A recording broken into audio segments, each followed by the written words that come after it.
வணக்கம். ஜெம் செய்திகளுக்காக நான் உங்கள் ஜெனிஷா அகஸ்டின். இந்திய நேரப்படி காலை 8:30 மணி செய்திகள். முதலில் ஜெம் தலைப்பு செய்திகளை காணலாம். திமுக வெற்றிகரமாக நிறைவேற்றிய திட்டங்களையே பழனிசாமி காப்பி பேஸ்ட் செய்து வாக்குறுதியாக அறிவித்திருக்கிறார். அமைச்சர் ரகுபதி விமர்சனம். திமுக ஆட்சியில் பண்டிகை நேரங்களில் சாராய விற்பனையை பல மடங்குகளாக முடுக்கிவிட்ட டாஸ்மாக் மாடல் அரசு. பாஜக மாநில தலைவர் நைனா நாகேந்திரன் குற்றச்சாட்டு. அலங்காநல்லூர் ஜல்லிக்கட்டு போட்டி நிறைவு. 19 காளைகளை அடக்கி கார்த்தி முதலிடம். போராட்டத்தை தூண்டிவிட்ட அதிபர் ட்ரம்ப் ஒரு குற்றவாளி. ஈரான் உச்ச தலைவர் அயத்துல்லா அலி குமேனி குற்றச்சாட்டு. ஒருநாள் தொடரின் கோப்பையை வெல்லப் போவது யார்? 3வது போட்டியில் இந்தியா நியூசிலாந்து அணிகள் இன்று மோதல். இனி விரிவான செய்திகளை காணலாம். திமுக வெற்றிகரமாக நிறைவேற்றிய திட்டங்களையே பழனிசாமி காப்பி பேஸ்ட் செய்து வாக்குறுதிகளாக அறிவித்திருக்கிறார் என்று அமைச்சர் ரகுபதி விமர்சனம் செய்துள்ளார். இயற்கை வளங்கள் துறை அமைச்சர் ரகுபதி தன்னுடைய எக்ஸ்தல பதிவில் அதிமுக சார்பில் முதல்கட்ட தேர்தல் வாக்குறுதிகளை அளித்த எடப்பாடி பழனிசாமி திமுக அரசின் திட்டங்களையே வழிமொழிந்திருக்கிறார் என்றும் மகளிர் உரிமை தொகை, விடியல் பயணம், கலைஞர் கனவு இல்லம் ஆகியவற்றிற்கு அதிமுகவே நற்சான்றிதழ் கொடுத்துவிட்டது என்றும் கூறினார். தொடர்ந்து திமுக வெற்றிகரமாக நிறைவேற்றிய திட்டங்களையே பழனிசாமி காப்பி பேஸ்ட் செய்து வாக்குறுதிகளாக அறிவித்திருக்கிறார் எனவும் விமர்சனம் செய்துள்ளார். மேலும் புதியதாக எதையும் வாக்குறுதியாக தர இயலாத பரிதாப நிலைக்கு பழனிசாமி போய்விட்டாரே என்றும் கேள்வி எழுப்பினார். இதையடுத்து திமுக அரசின் 2.0 ஆட்சி உறுதியாகிவிட்டதனை பழனிசாமியே எம்ஜிஆர் மாளிகையில் அமர்ந்து சங்கநாதம் செய்திருக்கிறார் என தெரிவித்துள்ளார். திமுக ஆட்சியில் பண்டிகை நேரங்களில் சாராய விற்பனையை பல மடங்குகளாக முடுக்கிவிட்டுக் கொண்டிருக்கிறது இந்த டாஸ்மாக் மாடல் அரசு என பாஜக மாநில தலைவர் நைனா நாகேந்திரன் குற்றம் சாட்டியுள்ளார். பாஜக மாநில தலைவர் நைனா நாகேந்திரன் தனது சமூக வலைதள பதிவில் திமுக அரசை கண்டித்து கண்டன அறிக்கை ஒன்றை வெளியிட்டுள்ளார். அதில் போதையில்லா தமிழகத்தை உருவாக்குவோம் என உருகி காணொலி வெளியிட்ட முதலமைச்சர் மு.க.ஸ்டாலின் ஆட்சியில் பொங்கல் பண்டிகையொட்டி தமிழகத்தில் 518 கோடி ரூபாய்க்கும் அதிகமாக மது விற்பனை களை கட்டியிருக்கிறது என்றுள்ளார். திமுக ஆட்சிக்கு வந்ததிலிருந்து பண்டிகை நேரங்களில் சாராய விற்பனையை பல மடங்குகளாக முடுக்கிவிட்டுக் கொண்டிருக்கிறது இந்த டாஸ்மாக் மாடல் அரசு என்று கடுமையாக விமர்சித்தார். பொங்கல் பண்டிகைக்கு 3000 ரூபாய் அறிவித்துவிட்டு அந்த பணத்தை டாஸ்மாக் வாயிலாக வசூலித்துள்ள திமுக அரசின் அறிவாற்றலை பார்க்கையில் இதற்கு பருத்தி மூட்டை குடோனிலேயே இருந்திருக்கலாமே என்று நகைச்சுவையாக குறிப்பிட்டுள்ளார். இனியொரு முறை தப்பி தவறி கூட மறைமுகமாக மக்களை வஞ்சிக்கும் திமுக அரசு ஆளக்கூடாது என்று பாஜக மாநில தலைவர் நைனா நாகேந்திரன் தெரிவித்துள்ளார். அலங்காநல்லூர் ஜல்லிக்கட்டு போட்டியின் நிறைவில் 19 காளைகளை அடக்கி கார்த்தி முதலிடம் பிடித்து காரை பரிசாக வென்றுள்ளார். மதுரை மாவட்டம் அலங்காநல்லூரில் தமிழ் திருநாளையொட்டி ஜல்லிக்கட்டு போட்டி நடைபெற்றது. இந்த போட்டியினை அமைச்சர் மூர்த்தி கொடியசைத்து தொடங்கி வைத்தார்.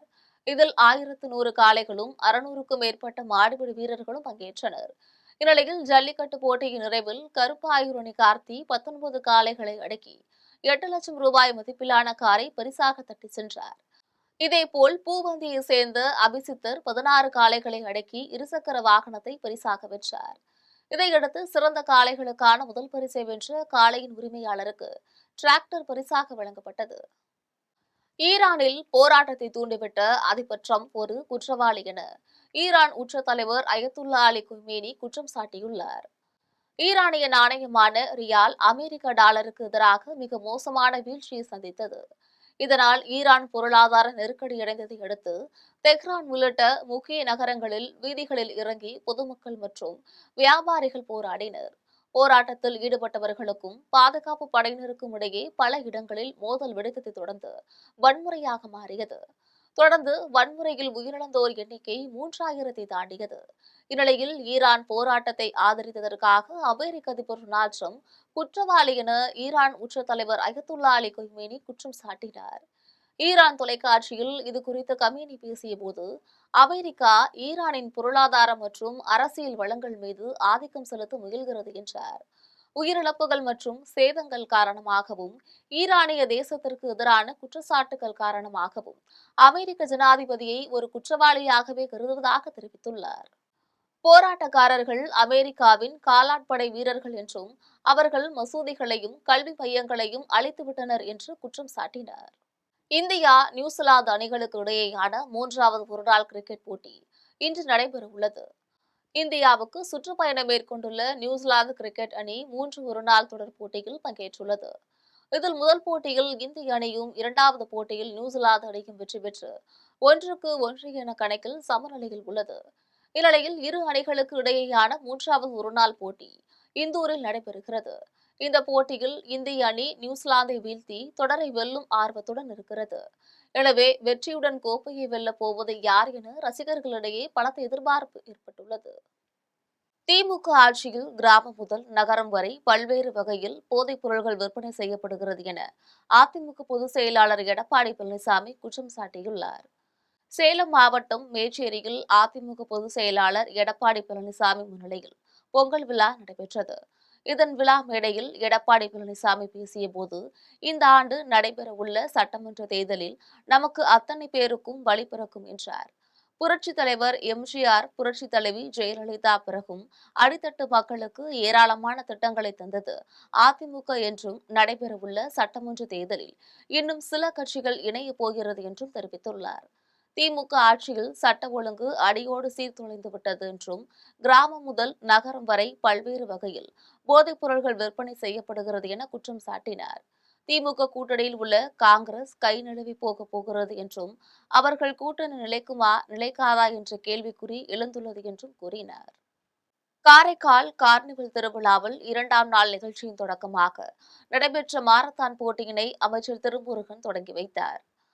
காரைக்கால் மாவட்டம் பொங்கல் திருநாளினையொட்டி நடைபெறுகிற கார்னிவல் திருவிழாவில் மாரத்தான் போட்டி நடைபெற்றது. இதனை அமைச்சர் திருமுருகன், மாவட்ட ஆட்சியர் ரவி பிரகாஷ் ஆகியோர் கொடியசைத்து துவக்கி வைத்தனர். போட்டியில் 4 பிரிவுகளாக சிறுவர்கள், சிறுமியர்கள், ஆண்கள், பெண்கள் என 1000த்திற்கும் மேற்பட்டோர் பங்கேற்றனர். இதையடுத்து மாலை திரைப்பட இசை அமைப்பாளர் தேனிசை தென்றல் தேவா கலந்து கொள்ளும் கலை நிகழ்ச்சிகள் நடைபெற்றது. வருகின்ற 23ஆம் தேதி பிரதமருக்கு எதிராக கருப்பு கொடி மற்றும் தீப்பந்தம் ஏந்தி போராட்டம் நடத்த உள்ளதாக காங்கிரஸ் முன்னாள் நாடாளுமன்ற உறுப்பினர் விஸ்வநாதன் தெரிவித்துள்ளார். செங்கல்பட்டு மாவட்டம் மதுராந்தகம் தனியார் விடுதியில் முன்னாள் நாடாளுமன்ற உறுப்பினர் விஸ்வநாதன் செய்தியாளர்களை சந்தித்து பேசினார். அப்போது அவர் 100 நாள் வேலை திட்டத்தில் காந்தியின் பெயரை நீக்கியதை கண்டித்து வருகின்ற 23ஆம் தேதி பிரதமர் மோடிக்கு எதிராக தீப்பந்தம் ஏந்தியும், கருப்பு கொடி, கருப்பு பலூன் விடும் போராட்டமும் பொதுக்கூட்டமும் நடைபெறும் என்று தெரிவித்துள்ளார். இதேபோல் காங்கிரஸ் தொண்டர்கள் மோடிக்கு எதிராக இல்லத்தில் எதிரே கருப்பு கொடி பறக்கவிடப் போவதாக கூறினர். கருப்பு பலூன்களை பறக்கவிட்டு கிராமத்து பொருளாதாரத்தை சீரழித்து கிராமத்து பொருளாதாரத்தை டிசாஸ்டர் பேரழிவை ஏற்படுத்திய பிரதமர் அவர்களை கண்டித்து நாங்கள் கருப்பு பலூன் பறக்க விடுகிற போராட்டம். கண்டிப்பாக 2026ஆம் ஆண்டு தமிழக முதலமைச்சர் கூறியதைப் போல திமுக ஆட்சி தொடரும் என்று முன்னாள் அமைச்சர் பொன்முடி தெரிவித்துள்ளார். விழுப்புரம் பழைய பேருந்து நிலையத்தில் அமைந்துள்ள திருவள்ளுவர் சிலைக்கு முன்னாள் அமைச்சர் பொன்முடி மாலை அணிவித்து மரியாதை செலுத்தினார். இதைத் தொடர்ந்து முன்னாள் அமைச்சர் பொன்முடி செய்தியாளர்களை சந்தித்தார். அப்போது 2026ஆம் ஆண்டு அதிமுக ஆட்சி அமையும், அது எந்த கும்பனாலும் தடுக்க முடியாது என எடப்பாடி பழனிசாமி கூறியிருப்பது குறித்து செய்தியாளர் கேள்விக்கு பதிலளித்தவர், களவு காண்பதற்கு நாம் என்ன செய்ய முடியும் என்றும், கண்டிப்பாக 2026ஆம் ஆண்டு தமிழக முதலமைச்சர் கூறியதைப் போல திமுக ஆட்சி தொடரும் என தெரிவித்துள்ளார். மாட்டுப்பொங்கல் திருநாளையொட்டி விவசாயிகளுக்கு கோட்லிப் எக்ஸ்னோரா அமைப்பினர் சால்வை அணிவித்து கௌரவித்தனர். திருவண்ணாமலை மாவட்டம் வந்தவாசி அடுத்த தெல்லூரில் மாட்டுப்பொங்கல் திருநாளையொட்டி கோட்லிப் எக்ஸ்னோரா அமைப்பினர் விவசாயிகளுக்கு அரிவாள், கொத்துக்கருவி ஆகியவற்றை வழங்கி சால்வை அணிவித்து கௌரவித்தனர். இந்த நிகழ்வில் அமைப்பின் தலைவர் ராஜன், துணைத் தலைவர்கள் முருகானந்தம், தமிழ்ராசா, செயலாளர் கௌரி ஆகியோர் கலந்து கொண்டனர். இளம் பெண்ணிடம் உல்லாசமாக இருந்துவிட்டு திருமணம் செய்யாமல் ஏமாற்றி வந்த தனியார் மருத்துவமனையின் மருத்துவரை காவல்துறையினர் கைது செய்து சிறையில் அடைத்தனர். செங்கல்பட்டு மாவட்டம் தாம்பரம் அருகே நெடுங்குன்றத்தை சேர்ந்த ராம்கி தனியார் மருத்துவக் கல்லூரி மருத்துவமனையில் மருத்துவராக வேலை செய்து வருகிறார். அப்போது அதே மருத்துவக் கல்லூரியில் MS படிக்கும் சத்தீஸ்கர் மாநிலத்தை சேர்ந்த மாணவி ஒருவரை காதலித்துள்ளார். இந்நிலையில் ராம்கிக்கு திருமணமாகி குழந்தை இருப்பது அந்த மாணவிக்கு தெரிய வந்தது. இதுகுறித்து மாணவி கேட்டபோது, தன்னுடைய மனைவியை விவாகரத்து செய்துவிட்டு இருவரும் கணவன் மனைவியாக வாழலாம் என கூறி உல்லாசமாக இருந்துள்ளார். பின்னர் இது நீடித்து வந்த நிலையில் தன்னை திருமணம் செய்து கொள்ளுமாறு மாணவி ராம்கியிடம் கேட்டபோது திருமணம் செய்ய மறுத்து அடித்து மிரட்டியுள்ளார். இது தொடர்பாக பாதிக்கப்பட்ட மாணவி தாம்பரம் அனைத்து மகளிர் காவல் நிலையத்தில் புகார் அளித்துள்ளார். அதனைத் தொடர்ந்து புகாரின் அடிப்படையில் காவல்துறையினர் வழக்கு பதிவு செய்து மருத்துவர் ராம்கியை கைது செய்து சிறையில் அடைத்தனர். மாட்டுப்பொங்கல் திருநாளையொட்டி திருவிடைமருதூரை சுற்றியுள்ள பகுதிகளில் அதிகாலை முதலே இறைச்சி கடையில் பொதுமக்கள் குவிந்தனர். தஞ்சாவூர் மாவட்டம் திருவிடைமருதூரை சுற்றியுள்ள பகுதிகளில் மாட்டுப்பொங்கல் திருநாளையொட்டி அனைத்து இறைச்சி கடையில் அதிகாலை முதலே மீன், கோழி, ஆடு உள்ளிட்ட இறைச்சிகளை வாங்க பொதுமக்கள் குவிந்தனர். இதனால் கடை உரிமையாளர்கள் அனைவரும் மகிழ்ச்சியில் உள்ளனர். கோவையில் நடைபெற்ற விளையாட்டு விழாவில் பல்வேறு விதமான போட்டிகளில் ஏராளமான மாணவர்கள் கலந்து கொண்டு தங்களின் திறமைகளை வெளிப்படுத்தினர். கோவை ராமநாதபுரம் நாகப்பன் வீதியில் மாற்றம் கிளப் சார்பில் பொங்கல் திருநாளினையொட்டி விளையாட்டுப் போட்டிகள் நடைபெற்றது. கிளப் தலைவர் குமரேசன் தலைமையில் 63வது வார்டு மாமன்ற உறுப்பினர் சாந்தி முருகன் கலந்து கொண்டு போட்டிகளை தொடங்கி வைத்தார். இதில் பல்வேறு விதமான போட்டிகள் நடைபெற்ற நிலையில் ஏராளமான மாணவர்கள் பங்கேற்று தங்களின் திறமைகளை வெளிப்படுத்தினர். அதனைத் தொடர்ந்து வெற்றி பெற்ற மாணவர்களுக்கு பரிசுகள் வழங்கி கௌரவிக்கப்பட்டது. இந்நிகழ்ச்சியில் மருத்துவர் அப்பாஸ், வழக்கறிஞர் மனோகரன், காவல் ஆய்வாளர் அருள் வடிவழகன், பத்திர எழுத்தாளர் ஈஸ்வரன் ஆகியோர் கலந்து கொண்டனர். இதுக்கு மாற்றம் கிளப்புக்கு மெயினா மிஸ்டர் குமரேசன், கதிரவன் இவங்கெல்லாம் முன்னிலை வச்சு நடத்திட்டு இருக்காங்க. இது பார்த்தீங்கன்னா முழுக்க முழுக்க பொங்கல் விழாவை முன்னிட்டு குழந்தைகளுக்கும் மகளிருக்குமான விளையாட்டு போட்டியாக நடத்திட்டு இருக்கோம். இது 2ஆம் ஆண்டாக நடத்திட்டு இருக்கோம். இனி வருங்காலத்தில் எல்லா ஆண்டுமும் சீரோடும் சிறப்பும் நடைபெறக்கு எல்லாத்தோட ஒத்துழைப்பு கொடுத்தாங்கன்னா இன்னும் சிறப்பாக நடத்துவோம். கோழிக்கமுத்து யானைகள் முகாமில் நடைபெற்றுள்ள பொங்கல் விழாவில் யானைகளுக்கு பிடித்த உணவுகளை வழங்கினர். கோவை பொள்ளாச்சியில் உள்ள கோழிக்கமுத்து யானைகள் முகாமில் பொங்கல் விழா மிக சிறப்பாக நடைபெற்றது. இதில் யானைகளை குளிப்பாட்டி பொட்டு வைத்து மாலைகள் அணிவித்து மரியாதை செய்தனர். தொடர்ந்து யானைகள் அங்குள்ள விநாயகரை தும்பிக்கையை தூக்கி மண்டியிட்டு வணங்கியது. இதையடுத்து பழங்குடியின மலைவாழ் மக்கள் மண்பானையில் பொங்கல் வைத்து சூரிய பகவானுக்கு படைத்தனர். அதன் பின்னர் யானைகளுக்கு பிடித்த உணவான கரும்பு, வாழை, கொள்ளு, ராகி, அரிசி சாதம் உள்ளிட்ட உணவுகள் வழங்கப்பட்டது. இந்நிகழ்வில் வனத்துறை அதிகாரிகளும் சுற்றுலா பயணிகளும் கலந்து கொண்டனர். தஞ்சாவூரில் தலைக்கவசம் அணியாமல் வந்தவர்களுக்கு போக்குவரத்து ஆய்வாளர் அல்வா மற்றும் திருக்குறள் புத்தகம் வழங்கி எச்சரித்துள்ளார். தஞ்சாவூர் மாவட்டத்தில் திருவள்ளுவர் தினத்தையொட்டி போக்குவரத்து காவல் ஆய்வாளர் ரவிச்சந்திரன் நூதன முறையில் விழிப்புணர்வை ஏற்படுத்தினார். இதில் தலைக்கவசம் அணியாமல் வந்தவர்களுக்கு திருவள்ளுவர் வேடம் அணிந்து வந்த சிறுவனை விட்டு அல்வாவுடன் திருக்குறள் புத்தகம் வழங்க வைத்து வாகன ஓட்டிகளுக்கு அறிவுரை கூறி எச்சரித்து அனுப்பினார். இந்த விழிப்புணர்வு நிகழ்வு தனியார் தொண்டு நிறுவனத்துடன் இணைந்து காவல்துறையினர் செய்தனர். வெள்ளாளகரம் ஊராட்சியில் நடைபெற்ற விழிப்புணர்வு கோலமிடும் போட்டியில் தேர்வு செய்யப்பட்ட கோலங்களுக்கு குடியரசு தினத்தன்று பரிசுகள் வழங்கப்பட உள்ளது. மயிலாடுதுறை மாவட்டம் வெள்ளாளகரம் ஊராட்சியில் பொங்கல் திருநாளினையொட்டி விழிப்புணர்வு கோலமிடும் போட்டி நடைபெற்றது. இதில் 200க்கும் மேற்பட்ட பெண்கள் கலந்து கொண்டு பங்கேற்றனர். இதனை 4 குழுக்களாக பிரித்து மதிப்பீட்டு குழுவினர் பார்வையிட்டு சிறந்த கோலங்களை தேர்வு செய்தனர். பின்னர் தேர்வு செய்யப்பட்டுள்ள கோலங்களுக்கு குடியரசு தினத்தன்று பரிசுகள் வழங்கப்பட உள்ளது. இந்த விழாவினை பசுமை நேய கரங்கள் அறக்கட்டளை நிறுவனர் பாபு ஒருங்கிணைத்துள்ளார். அரக்கோணத்தில் பகுஜன் சமாஜ் கட்சியின் தலைவர் பிறந்தநாள் விழாவையொட்டி பொதுமக்கள் அனைவருக்கும் அன்னதானம் வழங்கப்பட்டுள்ளது. ராணிப்பேட்டை மாவட்டம் அரக்கோணத்தில் பகுஜன் சமாஜ் கட்சி சார்பில் கட்சியின் தலைவர் மாயாவதி பிறந்தநாள் விழா மிக சிறப்பாக கொண்டாடப்பட்டது. விழாவில் மாவட்ட கிழக்கு தலைவர் சுதாகர் கலந்து கொண்டு கேக் வெட்டி பொதுமக்களுக்கு இனிப்புகள் மற்றும் அன்னதானம் வழங்கினார். இதில் மாவட்ட செயலாளர் பிரேம், மாவட்ட துணைத் தலைவர் ஆல்பர்ட் ஆகியோர் உடனிருந்தனர். அரக்கோணம் தூய இருதய ஆண்டவர் பேராலயத்தில் நடைபெற்றுள்ள பொங்கல் விழாவில் பாரம்பரிய நடன நிகழ்ச்சிகள் நடைபெற்றது. ராணிப்பேட்டை மாவட்டம் அரக்கோணம் தூய இருதய ஆண்டவர் பேராலயத்தில் பொங்கல் விழா மறைக்கோட்டு அதிபர் பங்குத்தந்தை ஆனந்தராஜ் தலைமையில் நடைபெற்றது. இதில் பல்வேறு விதமான போட்டிகள் நடைபெற்றது. போட்டிகளில் ஏராளமான பங்கு மக்கள் கலந்து கொண்டு வெற்றி பெற்றவர்களுக்கு மறைக்கோட்டு அதிபர் பங்குத்தந்தை ஆனந்தராஜ் பரிசுகளை வழங்கி பாராட்டினார். அதனைத் தொடர்ந்து பாரம்பரிய நடன நிகழ்ச்சிகள் நடைபெற்றது. கீழ்த்தட்டளையில் உள்ள கிருஷ்ணர் கோவில் நடைபெற்றுள்ள மாட்டுப் பொங்கல் விழாவில் பல்வேறு விதமான விளையாட்டுப் போட்டிகள் நடைபெற்றுள்ளது. சென்னை கீழ்கட்டளையில் கிருஷ்ணர் கோவிலில் மாட்டுப் பொங்கல் விழா யாதவ நலசங்கம் சார்பில் நடைபெற்றது. இதில் பல்வேறு விதமான விளையாட்டுப் போட்டிகள் நடைபெற்ற நிலையில் ஏராளமான சிறுவர்கள் கலந்து கொண்டனர். அதன் பின்னர் போட்டிகளில் வெற்றி பெற்றவர்களுக்கு பரிசுகள் வழங்கப்பட்டது. இதில் சட்டமன்ற உறுப்பினர் கருணாநிதி, மண்டல குழு தலைவர் ஜோசப் அண்ணாதுரை, முன்னாள் சட்டமன்ற உறுப்பினர் வைத்தியலிங்கம் ஆகியோர் கலந்து கொண்டனர். மாட்டுப்பொங்கல் திருநாளையொட்டி வானாதி ராஜபுரத்தில் உள்ள ஆதரவற்ற மாடுகளுக்கு பொதுமக்கள் பூஜை செய்து வழிபாடு செய்தனர். மயிலாடுதுறை மாவட்டம் வானாதி ராஜபுரத்தில் உள்ள ஆதரவற்ற மாடுகளுக்கு மாட்டுப்பொங்கல் திருநாளையொட்டி கோபூஜை விழா நடைபெற்றது. இதில் மாடுகளை குளிப்பாட்டி நெட்டி மாலைகள் அணிவித்து மாடுகளுக்கு சிறப்பு பூஜைகள் செய்து தீபாராதனைகள் காண்பிக்கப்பட்டது. அதனைத் தொடர்ந்து மாடுகளுக்கு பழங்கள் கொடுத்தனர். இதில் பொதுமக்கள் தங்களது குடும்பத்தினருடன் கலந்து கொண்டு மாடுகளுக்கு பூஜைகள் செய்து வழிபாடு செய்தனர். பொங்கல் திருநாளினையொட்டி காவலர்கள் அனைவரும் ஒன்றிணைத்து பொங்கல் வைத்து கொண்டாடி மகிழ்ந்தனர். சென்னை பெரம்பூர் பல்லவன் சாலையில் உள்ள தனியார் பள்ளியில் பொங்கல் விழா நடைபெற்றது. இதில் வடக்கு, தெற்கு மண்டலத்தை சேர்ந்த காவலர்கள் தங்களின் குடும்பத்துடன் பொங்கல் வைத்து விளையாட்டுப் போட்டிகளில் பங்கேற்று மகிழ்ந்தனர். அதன் பின்னர் போட்டிகளில் வெற்றி பெற்றவர்களுக்கு பரிசுகள் வழங்கப்பட்டது. இந்நிகழ்ச்சியில் வடக்கு மண்டல கூடுதல் ஆணையர் பர்வேஷ்குமார், இணை ஆணையர்கள் மனோகரன், துணை ஆணையர்கள் முத்துக்குமார் உள்ளிட்ட காவலர்கள் ஆகியோர் கலந்து கொண்டனர். கடலூரில் கடும் பனிப்பொழிவால் பொதுமக்கள் மற்றும் வாகன ஓட்டிகள் அவதியடைந்துள்ளனர். கடலூர் மாவட்டம் வடலூர் மற்றும் அதன் சுற்றுப்புற பகுதிகளில் அதிகாலை முதலே கடுமையான பனிப்பொழிவு ஏற்பட்டது. இதனால் பொதுமக்கள் கடும் குளிரில் வீட்டை விட்டு வெளியே வர முடியாத சூழல் ஏற்பட்டுள்ளது.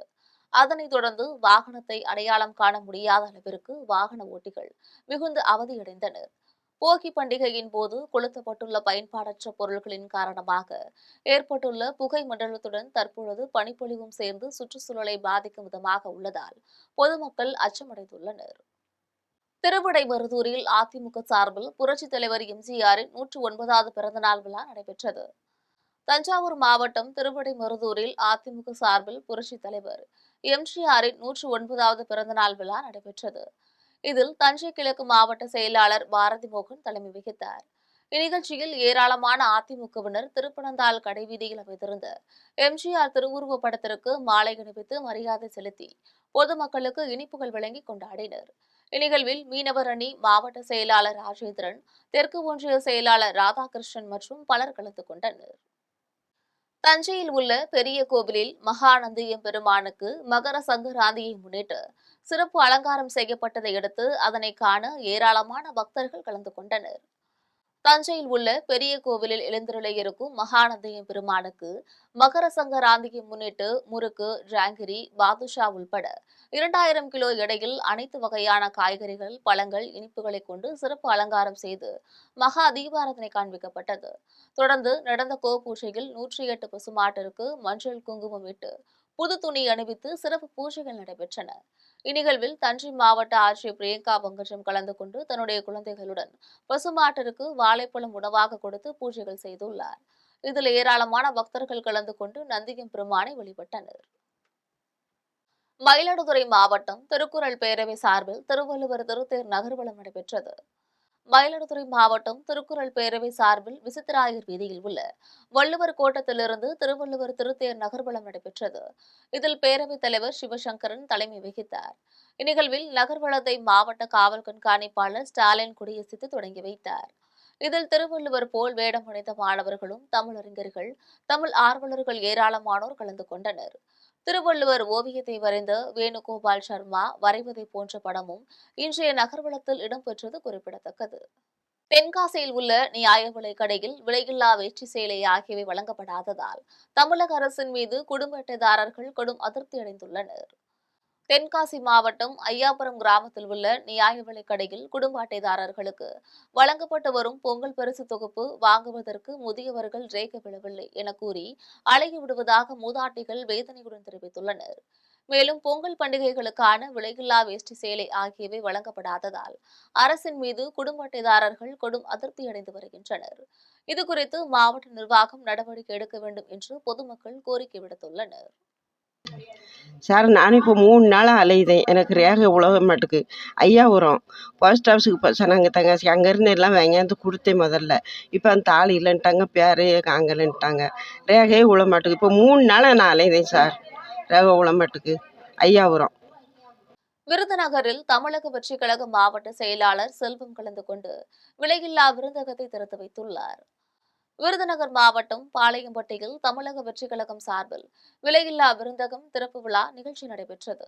இந்நிகழ்ச்சியில் மாவட்ட செயலாளர் செல்வம் கலந்து கொண்டு விலையில்லா விருந்தகத்தை குத்துவிளக்கேற்றி வைத்து திறந்து வைத்த போது மக்களுக்கு மதிய உணவு வழங்கினார். இந்த விலையில்லா விருந்தகம் மூலம் வருடத்தின் 365 நாட்களும் மக்களுக்கு மதிய உணவு வழங்கப்படும் என தாவேக நிர்வாகிகள் தெரிவித்தனர். தமிழக வெற்றி கழகத்தை சேர்ந்த சூரிய பிரபா, பிருத்திவிராஜ், பொதுமக்கள் என ஏராளமானோர் பங்கேற்றனர். அண்ணாமலையார் திருக்கோவிலில் மாட்டுப் பொங்கலையொட்டி உண்ணாமுலையம்மன் உடனுரை அண்ணாமலையார் சிறப்பு அலங்காரத்தில் பக்தர்களுக்கு காட்சியளித்தார். திருவண்ணாமலையில் உள்ள அண்ணாமலையார் திருக்கோவிலில் அண்ணாமலையார் உடனுரை அதிகாலை 3 மணிக்கு கோவில் நடை திறக்கப்பட்டு உண்ணாமுலையம்மன், பராசக்தியம்மன் ஆகியோருக்கு சிறப்பு அபிஷேகம் மற்றும் ஆராதனைகள் நடைபெற்றது. அதன் பின்னர் அண்ணாமலையார் நந்தி பகவானுக்கு காட்சியளித்துள்ளார். இந்த நிகழ்வின் போது நந்தி பகவானுக்கு காய்கறிகள், பழங்கள், முறுக்கு, லட்டு, அதிரசம், பணம் போன்றவற்றை கொண்டு மாலைகள் அணிவிக்கப்பட்டு சிறப்பு அலங்காரம் செய்யப்பட்டிருந்தது. இந்த காட்சியை ஆயிரக்கணக்கான பக்தர்கள் தரிசித்து வழிபட்டனர். தஞ்சை மருத்துவமனையில் தங்கியிருந்த 15 வயது சிறுமிக்கு பாலியல் தொல்லை கொடுத்த மருத்துவ மாணவரை காவல்துறையினர் போக்சோ சட்டத்தின் கீழ் கைது செய்தனர். தஞ்சாவூர் மருத்துவக் கல்லூரி மருத்துவமனையில் அந்த மாவட்டத்தை சேர்ந்த வாலிபர் ஒருவர் சிகிச்சைக்காக சேர்க்கப்பட்டுள்ளார். அவருக்கு துணையாக அவரது 15 வயது தங்கை மருத்துவமனையில் தங்கியிருந்தார். அப்போது அந்த கல்லூரியில் 4ஆம் ஆண்டு மருத்துவம் படித்து வந்துள்ள சேலம் மாவட்டம் ஆத்தூரை சேர்ந்த கோபிநாத் அந்த சிறுமிக்கு அடிக்கடி பாலியல் தொல்லை கொடுத்து வந்ததாக கூறப்படுகிறது. இந்த சம்பவத்தால் மன உளைச்சலுக்கு உள்ளான அந்த சிறுமி நடந்த சம்பவம் குறித்து தன்னுடைய பெற்றோரிடம் தெரிவித்துள்ளார். இது குறித்து அவளுடைய பெற்றோர் தஞ்சாவூர் அனைத்து மகளிர் காவல் நிலையத்தில் புகார் அளித்துள்ளார். விசாரணையில் மருத்துவ மாணவர் கோபிநாத் அந்த சிறுமிக்கு பாலியல் தொல்லை கொடுத்தது உண்மை என்று தெரியவந்தது. இதனால் அனைத்து மகளிர் காவல்துறையினர் போக்சோ சட்டத்தின் கீழ் வழக்கு பதிவு செய்து மருத்துவ மாணவர் கோபிநாத்தை கைது செய்து புதுக்கோட்டை சிறையில் அடைத்தனர். ராணிப்பேட்டையில் திருவள்ளுவர் சிலைக்கு முன்னால் மாணவர்கள் மாலை அணிவித்து மரியாதை செலுத்தினர். ராணிப்பேட்டை மாவட்டம் பானாவரம் அரசு ஆண்கள் மேல்நிலைப் பள்ளியில் 1984ஆம் ஆண்டு 10ஆம் வகுப்பு படித்த முன்னாள் மாணவர்கள் கடந்த 2020ஆம் ஆண்டு ஐயன் திருவள்ளுவர் சிலையை பள்ளி வளாகத்தில் நிறுவினர். ஒவ்வொரு ஆண்டும் அவர்கள் திருவள்ளுவர் தினத்தில் ஒன்று கூடி திருவள்ளுவர் சிலைக்கு மாலை அணிவித்து மரியாதை செய்வது வழக்கம். அதேபோல் இந்த ஆண்டும் திருவள்ளுவர் சிலைக்கு மாலை அணிவித்து மலர் தூவி மரியாதை செய்தனர். இதில் அந்த ஊரை சேர்ந்த இளைஞர்கள், தமிழ் ஆர்வலர்கள், பொதுமக்கள், இலங்கை தமிழர் மறுவாழ்வு முகாம் மக்கள் மற்றும் பலர் கலந்து கொண்டனர். தமிழ்தான் தம் மூச்சு என்றும் மேடைதோறும் முழக்கமிடும் அரசியல் கட்சியினர் திருவள்ளுவர் தினத்தில் கூட திருவள்ளுவரை நினைவு கூறாதது வருத்தம் அளிக்கிறது என அப்பகுதி மக்கள் வேதனை தெரிவித்தனர். திருவிடைமருதூரில் உள்ள கோவிந்தபுரம் விட்டல் ருக்மணி கோவிலில் ஏராளமான பக்தர்கள் கோபூஜை செய்து வழிபாடு செய்தனர். தஞ்சாவூர் மாவட்டம் திருவிடைமருதூர் கோவிந்தபுரத்தில் உள்ள விட்டல் ருக்மணி பாண்டுரங்கன் கோவிலில் கோசாலையில் 1000க்கும் மேற்பட்ட பசுக்கள் உள்ளன. மாட்டுப் பொங்கல் தினத்தையொட்டி அதிகாலை முதல் ஏராளமான பக்தர்கள் பசுக்களுக்கு கோபூஜை செய்து வழிபாடு செய்தனர். ராதாபுரத்தில் பொங்கல் விழாவினை முன்னிட்டு மாபெரும் விளையாட்டுப் போட்டிகள் நடைபெற்றது. நெல்லை மாவட்டம் ராதாபுரம் அரசு மேல்நிலைப் பள்ளியில் பொங்கல் விழாவினை முன்னிட்டு மாபெரும் விளையாட்டுப் போட்டிகள் நடைபெற்றது. விளையாட்டுப் போட்டியை நெல்லை கிழக்கு மாவட்ட திமுக பொறுப்பாளர் கிரகாம்பல் தொடங்கி வைத்துள்ளார். இதில் நெல்லை கிழக்கு மாவட்ட வர்த்தகணி ரகுமான் தலைமை வகித்தார். இந்நிகழ்ச்சியில் ஆண்களுக்கான இளவட்டக்கல் தூக்குதல், வழுக்குமரம் ஏறுதல், கணவன் மனைவியை தூக்கி செல்லுதல் உள்ளிட்ட போட்டிகள் நடைபெற்றது. பெண்களுக்கான கோலப் போட்டி, இளவட்டக்கல் தூக்குதல் மற்றும் மாற்றுத்திறனாளிகளுக்கு பந்து பிடித்தல் உள்ளிட்ட போட்டிகளும் நடைபெற்றது. தொடர்ந்து வெற்றி பெற்ற வீரர்களுக்கு முதல் பரிசு முதலமைச்சர் ஸ்டாலின் மற்றும் 2ஆம் பரிசு துணை முதலமைச்சர் உதயநிதி பெயரிலும் வழங்கப்பட்டது. நிகழ்ச்சியில் ராதாபுரம் மேற்கு ஒன்றிய செயலாளர் ஜோசப் பெல்சி மற்றும் பலர் கலந்து கொண்டனர். மீண்டும் ஜம் தலைப்புச் செய்திகள். திமுக வெற்றிகரமாக நிறைவேற்றிய திட்டங்களையே பழனிசாமி காப்பி பேஸ்ட் செய்து வாக்குறுதியாக அறிவித்திருக்கிறார். அமைச்சர் ரகுபதி விமர்சனம். திமுக ஆட்சியில் பண்டிகை நேரங்களில் சாராய விற்பனையை பல மடங்குகளாக முடுக்கிவிட்ட டாஸ்மாக் மாடல் அரசு. பாஜக மாநில தலைவர் நைனா நாகேந்திரன் குற்றச்சாட்டு. அலங்காநல்லூர் ஜல்லிக்கட்டு போட்டி நிறைவு. 19 காளைகளை அடக்கி கார்த்தி முதலிடம். போராட்டத்தை தூண்டிவிட்ட அதிபர் ட்ரம்ப் ஒரு குற்றவாளி. ஈரான் குற்ற தலைவர் அயத்துல்லா அலி கிமேனி குற்றச்சாட்டு. ஒருநாள் தொடரின் கோப்பையை வெல்லப் போவது யார்? 3வது போட்டியில் இந்தியா நியூசிலாந்து அணிகள் இன்று மோதல். இத்துடன் ஜம் செய்திகள் நிறைவடைகின்றன. மீண்டும் ஜெம் செய்திகள் மதியம் 1:30 மணிக்கு. உடனுக்குடன் செய்திகளை காண gemlive.tv என்ற இணையதளத்தில் இணைந்திருங்கள். நன்றி, வணக்கம்.